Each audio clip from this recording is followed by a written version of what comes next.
మీకోసం మీ వీర్ రమేష్ ఛానల్ కు స్వాగతం. తీర్పు రిజర్వ్ అంటే ఏమిటి, ఎంతకాలం తీర్పు రిజర్వ్ చేయవచ్చో ఈ వీడియోలో చక్కగా తెలుసుకుందాం. పిటిషన్ పై వాదనలు ప్రతివాదనల తర్వాత జడ్జి గారు తీర్పును రిజర్వ్ చేయడం జరిగింది. తీర్పు రిజర్వ్ అంటే ఏమిటి? మేము ఇరుపక్షాల వాదనలు విన్నాము, వాటి గురించి మేము బాగా ఆలోచించవలసిన అవసరం ఉన్నది మరియు సరైన నిర్ణయం తీసుకోవాల్సిన అవసరం ఉన్నది. కాబట్టి మాకు కొంత సమయం కావాలి.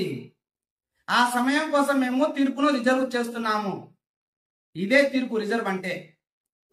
ఎంతకాలం చేయవచ్చు? సుప్రీంకోర్టు 2001 సంవత్సరంలో అనిల్ రాయ్ వర్సెస్ స్టేట్ బీహార్ కేసులో హైకోర్టులకు కొన్ని డైరెక్షన్ ఇచ్చింది తీర్పు రిజర్వ్ పై. ఏదైనా ఒక కేసుకు సంబంధించి తీర్పు రిజర్వ్ అని ప్రకటించిన తర్వాత 3 నెలల లోపు ఫైనల్ తీర్పు ఇవ్వాలి.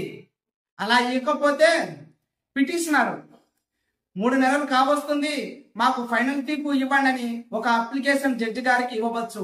జడ్జి గారు మరో 3 నెలలు తీసుకుని ఫైనల్ తీర్పు వెలువరించవచ్చు.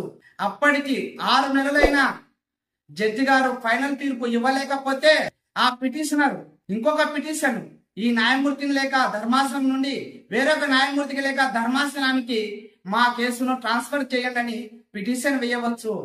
అంతే తప్ప ఏమీ చేయలేము. కాబట్టి డిఎస్సి ప్రిపేర్ అయ్యే మిత్రులారా, టైం వేస్ట్ చేసుకోకుండా ఖచ్చితంగా ప్రిపరేషన్ కొనసాగించండి. ఎటువంటి టైం వేస్ట్ చేసుకోకండి. కోర్టుకు సంబంధించిన ఎటువంటి అప్డేట్ ఉన్నా వెంటనే ఈ ఛానల్ ద్వారా తెలియజేస్తున్నాను. మరియు డిఎస్సికి మరియు టెట్కు సంబంధించిన ఏదైనా సమాచారం కావాలంటే మా ఛానల్ ను సబ్స్క్రైబ్ చేసుకోండి. Thank you.